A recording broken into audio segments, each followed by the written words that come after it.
You are getting sleepy. At least that's what most people think when they consider hypnosis. It's like a 20-minute session. You just sit in the recliner, relax.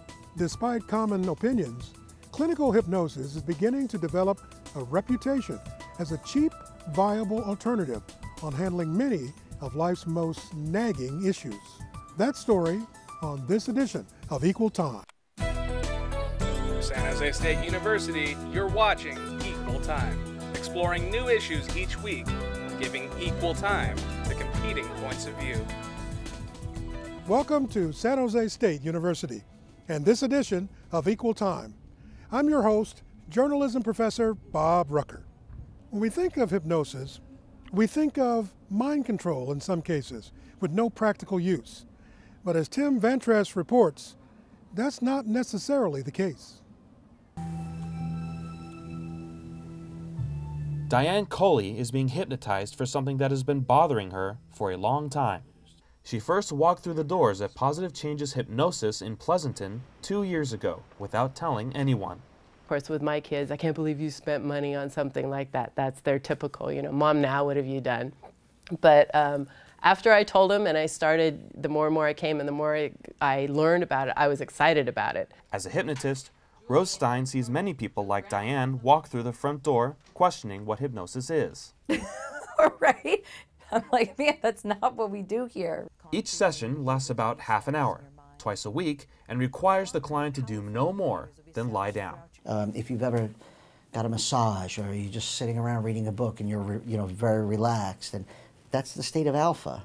That's where, or the state of theta. This is where meditation takes place. It's kind of similar like falling asleep. When falling asleep, a person goes through states of relaxed mental consciousness, which experts call alpha and theta. It is in these daydream states of mind where Stein says enhanced creativity takes place. There's a heightened ability for creativity, for learning, for imagination, for creating what it is that you want in life. These glasses, coupled with a specific set of music, help bring people into alpha and theta. And so they start mimicking, when I say they, I mean your brainwaves, start mimicking the light and sound. And then as the technology slows down, the lights and the sounds start to lower, your brainwaves start to follow. I actually have a set of the light and sound machine that they call it at home. From there, hypnotists use the power of suggestion to make the client remember what it was like before they broke into bad habits. Life is hypnosis. We're hypnotizing ourselves all the time. When we start to get that, when we start to understand that, then we can begin to make the changes. Until we understand that, we continue with the old patterns and the old behaviors and the old beliefs that aren't working for us anymore. Here at the Palo Alto School of Hypnotherapy, people are certified to be professional hypnotherapists. It is here where people learn how to help others help themselves. Dorothy Tyo has owned and operated the Palo Alto School of Hypnotherapy for 5 years, but has been teaching there since the mid-'80s. The state of California has licensed the school to give certification for people wanting to get into the field. They do need to have at least a high school diploma, and that is required by the state of California, and many of them have college degrees, master's degrees, doctorate degrees. Professional medical institutions, such as Kaiser Permanente, are beginning to accept the idea of hypnosis. Some professionals are even taking classes. I'm very interested in energy work and mind-body connection, and I already work in the medical field and wanted to bring the two together. There are hypnotists on staff at Stanford Hospital. Women are giving birth with hypnosis, with no pain and no drugs. It's amazing for pain. There's hypnotists on staff at Columbia Hospital in New York, at Beth Israel. And it's not just for medical use. Hypnosis also has a spiritual following. Michael Disend operates Power Hypnosis in San Francisco.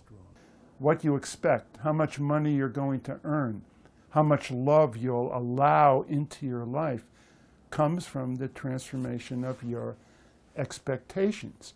Once we start doing that, once we take down the blocks, take down the walls to success, take down the beliefs that I don't deserve, then all kinds of things can happen. When we come back, we'll show you how hypnosis is being used in everyday life when Equal Time returns.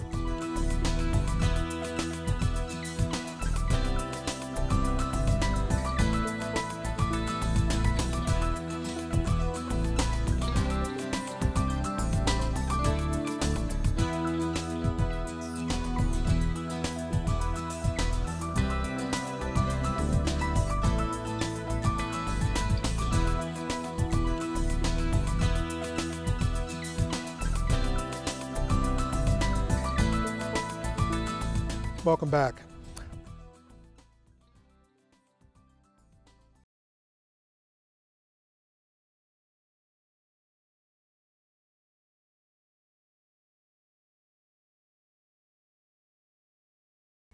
And all the books that you've read and the classes that you've attended in your In Pleasanton, Positive Changes Hypnosis gets a variety of different patients, but hypnotist Rose Stein says the majority of patients do the sessions to lose weight. Diane Cody is here for that very reason. I've lost 25 pounds and counting. Stein says hypnosis does not help cure physical or mental ailments, it motivates people to do it themselves.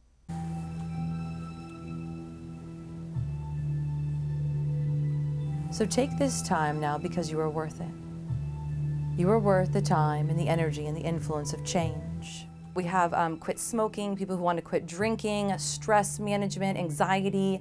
If people want to come in and they want to have like better comprehension and reading ability and memory, whatever it is that they want to do, they come in here for help and they get the success that they are looking for. Stephen Massaro is CEO of Positive Changes now, but at 18 years old, he turned to hypnosis after a death in the family broke him down. I was, sad and morose and a little depressed, and she treated me for that. And it was, that's how I initially got introduced, and it was pretty astounding. Kathleen Beso does sessions with Michael Disend in San Francisco. She had some bad eating habits she wanted to get rid of.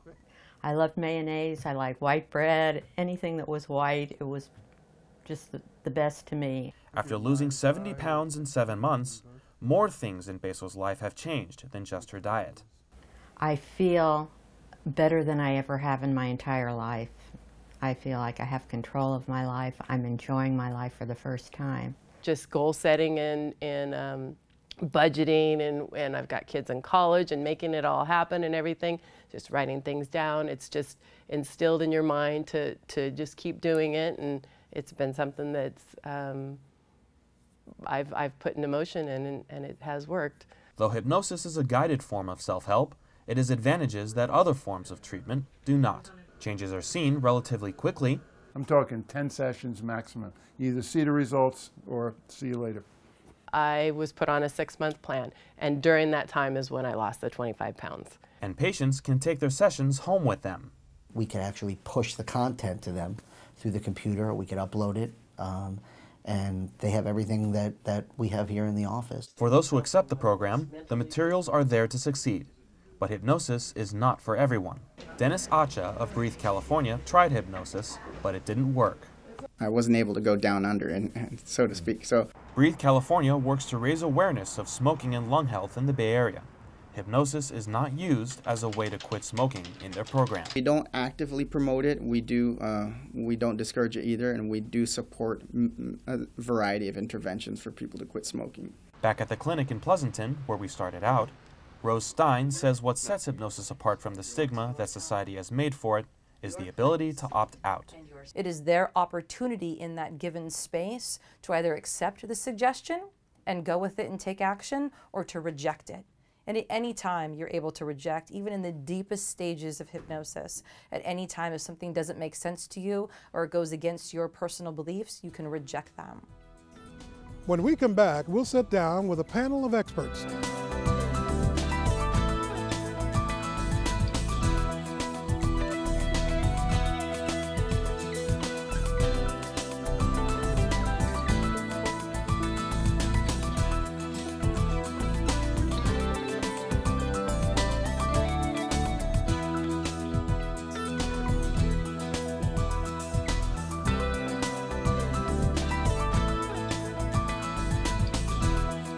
Welcome back to this edition of Equal Time. Our focus today is on hypnosis and hypnotherapy.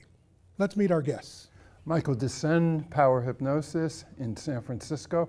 I work with professional athletes, performers of all variants, and people with any and all different types of concerns.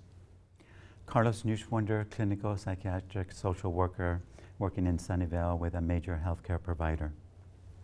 Bridget Gutierrez. I work in San Jose in a metaphysical shop. Dorothy Tyo. I'm the owner and director of the Palo Alto School of Hypnotherapy in Palo Alto. My name is Tim Vantress. I am a reporter and producer for this show. Thank you all for being here today. You know, when the public thinks about hypnosis, we have that image in our mind that we were brought up with something moving back and forth in front of our eye, but there's a lot more to it. But what value does it have? I think that's what the public wants to know. So let's go around and find out. Well, my day began in a joyful, amazing way because there was a phone message from Joe Gamina, who was the light heavyweight champion of California twice, with whom I've been working for the last 5 years, reporting to me on his pro fight last night in Redwood City, where he knocked out his opponent in the very first round, okay, and was the only knockout of the night. Well, what does that have to do with hypnotherapy? Because I've been working with him as a professional sports hypnotist for the last 5 years. It is glorious, exciting, absolutely authentic, because it reaches the heart of when you're doing this work. It comes from, and ideally, from the heart to the heart. And when our hearts are aroused, we have energy, joy, and success. So today's a very happy day, and I'm delighted to be a professional hypnotist. That's excellent. That sounds wonderful. I mean, we can't argue with that, but I have to be a journalist and say, okay, but can't we accomplish that with other means? Of course. Then why don't we? Because hypnosis is best. Why? Because it's what I teach. No, that's not why. When I look at from the point of view of the mind-body connection, as human beings, what we're thinking produces a physiological response.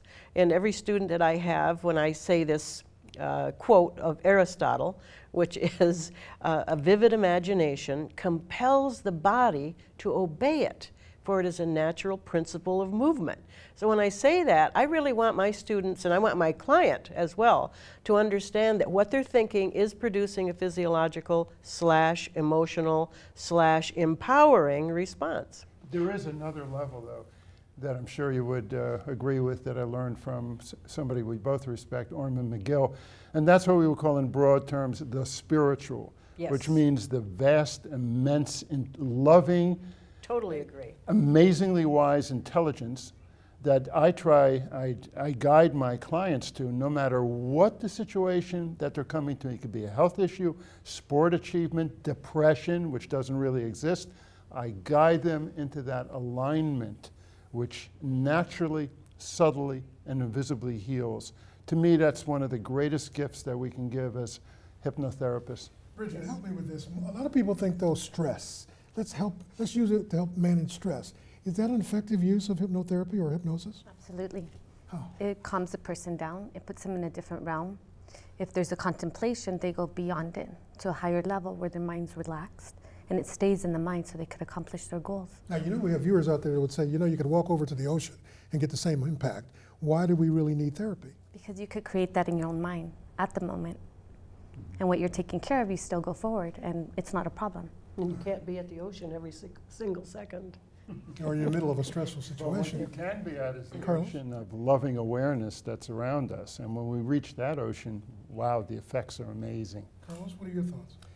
For me, hypnosis is instrumental in working with clients who have considerable amount of defenses built up, where they're resistant to other kinds of techniques, such as cognitive behavioral therapy, behavioral modification, or dialectical behavioral therapy. I had a client who, for 7 years, was going to a psychoanalyst to overcome anxiety, and she couldn't overcome it. And I worked for her for like 3 months, and I couldn't, you know, help her overcome it until I did hypnosis with her. And then one session with her, in addition to listening to the CD that we recorded while I did the session with her, she kept listening to it, and after a while she began to realize that she wasn't as anxious and nervous and becoming overwhelmed whenever there was a crisis. Very good. Tim, as a reporter on this story, why did we want to do this? What was your motivation? Well, we tried in the last academic year to do this story earlier, but we ran into a bit of a dead end because we couldn't find anything that was wrong with hypnosis. So, and we have to have balance. Let's say that very clearly. Yes, we do. That's a big part of the show. But we tried it again this year with a bit of a different focus. First we're going to explain what hypnosis is, and then we're going to explain, or we are explaining, how we can apply it practically to everyday use. Very good. Why don't you put that question to everybody? What is it? Yeah, what exactly is hypnosis to all of you? Well, actually, I should be more specific. How does your hypnosis center act in your own way? I understand that different places do things a little differently. So how do you customize it for your clients? Let's start with Bridget. Well, you have the person go into a relaxation state, completely relaxed, and then you're trying to have them relaxed that you can go into their subconscious and then open up and let the ideas flow through. Mm-hmm. And it's that opening where the miracles really take place, and I use that word purposely. The opening of the subconscious is opening up to that infinite loving intelligence. And that's when the healings and the gifts and also the power materialize subtly. When I work with athletes, I used to use a technique when I worked with Joe initially, where he saw himself as state champion. It worked. It worked. When he came to me as a regular fighter, and I've told this public, so I'm not giving away any trade secrets. I said, "Why do you want to see me?" He said, "You're a good hypnotist. I'm a boxer. I want to win." I said, "What kind of goal is that?" He said, "What do you mean? I hit people. I'm a boxer." I said, "What about California state champion?" I'm telling you, it was like a light bulb. A big cartoony light bulb went off in his head. Well, his training ratcheted up 100-fold, 1,000-fold. Win, win, win, win. California light heavyweight champion 2 years in a row. We're doing the same thing now for him professionally and with many different methods. But one of the mysteries and powers of hypnosis and laws of the mind, what you see becomes enhanced. Now you speak about the word power. Where exactly does that term come from in your practice? Well, the power is not my power. It is not the power of my ego. As I said at the beginning, it's a alignment with the person's own power, which is part of this infinite loving truth that we can call by many different names. God, the self, awareness. And when people touch that, it affects them physically, in their souls, their heart, and the mind heals. As you pointed out at the beginning, first we quiet them, and then we guide them into that trustful openness. Oh, it's exquisite. And the beautiful thing about hypnosis is how rapidly it works, right? How quickly. And that's why it's stunning. After 25 years, my jaw's still dropping at, oh my God, I didn't do this. And as you know, more and more is revealed to us as helping to heal people and helping to make their lives happier. I'm so grateful to be doing this work. Dorothy, you tend to agree, I just heard, but there are people out there watching this wondering, well, come on, seriously? Exactly, yes. And I do agree with him. I do agree that the spiritual aspect of us, and I think that's being recognized more and more, not only in hypnotherapy or hypnosis, but in many schools of thought. I do think, though, that oftentimes we have clients who aren't there.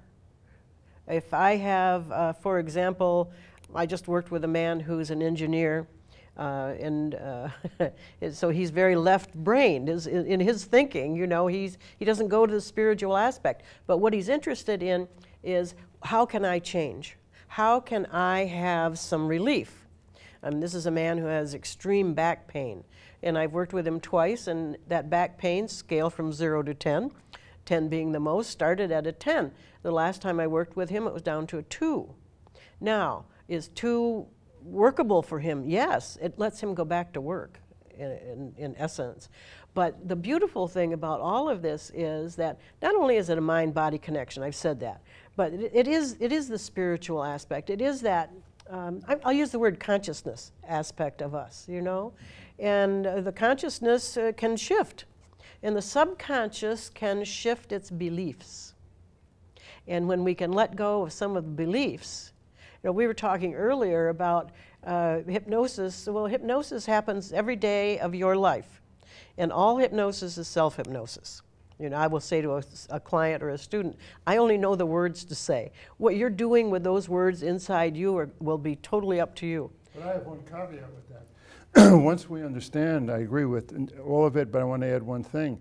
Unless we're cognizant and aware that we're being hypnotized by media, okay, by influences of other people, and if we are receptive to negative suggestions, one of the laws of the mind I tell every client is never take a negative suggestion from anybody and don't give them to yourself.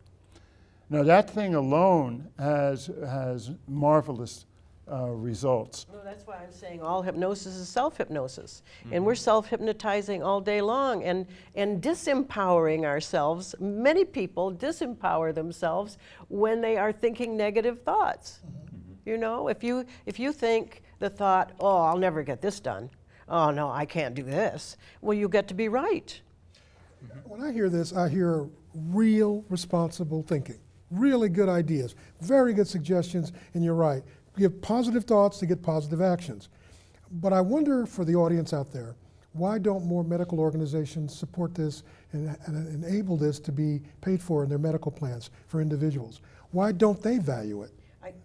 Let me answer that from my point of view, and I've been doing this for a number of years.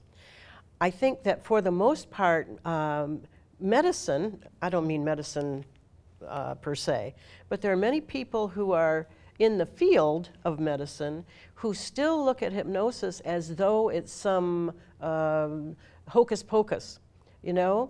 And the truth is that medicine can look at hypnosis from the point of view of when it first started, you know, in more current times, it was started by surgeons.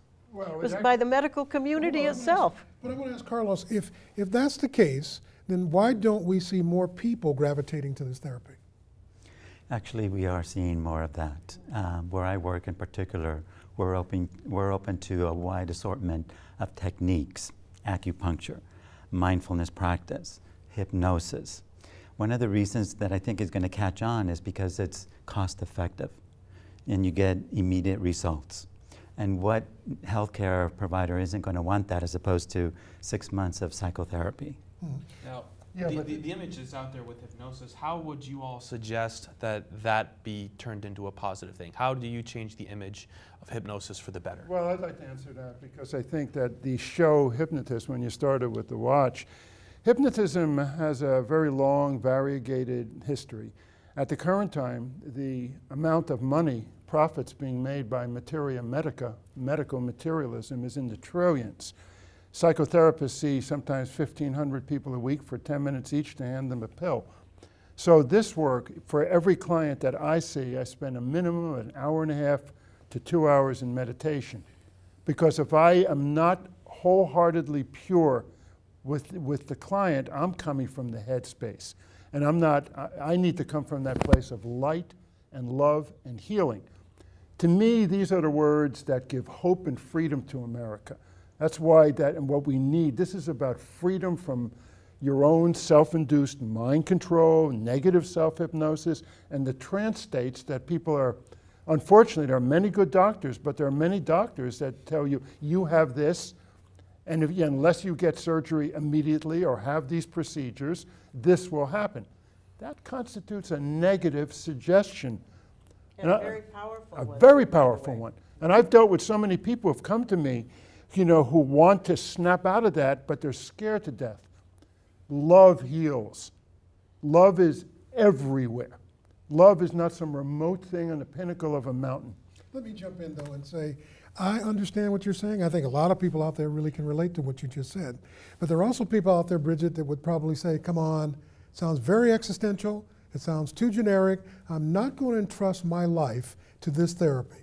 What would you say to them? Well, you're trusting yourself because you have to believe in something. And then when you create it in your mind and someone's there to guide you with your own dreams, you become new. As a child, it's a baby that's becoming new again. And then you're doing it for yourself, but we're holding you by your hand, guiding you. But we have a society that's very tangible in mental approach. We want to see results, and we want to see empirical data, and we want to see absolute proof. How do you get past that? Well, when you have a stranger with you, talking to you, empowering you, you start feeling as a different person. Someone that completely doesn't really know your life, and you're willing to open up. Because we introduce them, we talk to them, we find out what their thoughts are, where they want to go, and then you reach the goal. It's quick, it's fast. Are there women, men, or cultural communities that are more open to this, less open to this, or is it universally welcomed? Good question. All right, so Carlos, I'll let you answer that. What do you think? It's many cultures. I would say that, and I don't know how to define it, but most developing countries would be open to it because they're not as ingrained into the medical mindset of, you know, pills and stuff. They're more open to other kinds of treatment modalities. And since we're based on an academic institution, does the intellect, the education level affect whether they believe it or they don't? I would say yes. The more educated you are, the more susceptible or suspicious. You'd say no. Why? Absolutely. I have many Latin American women clients, and when I talk to them about the intellect, they understand immediately, like, not to trust the intellect and to trust that deeper aspect of your soul and your heart, where there's so much wisdom and healing coming forth. They have a word that they use. I say, you can tell Miss Madam Intellect. They use a different word, which I think you can guess. It begins with a B. And these people have not been educated intellectually, but what hearts does Hispanic community have? And I've never had an iota of resistance from any culture, actually. You know, to me, this is a universal healing modality that's been given us. I'd have to disagree because I get all varieties. People with huge companies, from the bottom to the top, and the most educated, they all follow through. They keep coming back. And my clientele is, for the most part, very educated. And many of my students are, I have a student who's a college professor at Stanford. I have a student who is a doctor of psychology in the penal system. So there are all kinds of people. I'm not saying that educated people are the only people who are benefiting from this, certainly not. But I do think that oftentimes we will say, sometimes people who are educated are more open to learning new things. There's a lot of professional people that are willing to try something different because they've tried cancer treatments, lots of different treatments. Well, clearly you all have thought this through, and certainly you understand the hot button issues. You picked a good topic. I thank you for that. And I thank all of you for being a part of this. This was very enlightening. We appreciate it. And thank you. We hope you'll come back for another edition of Equal Time.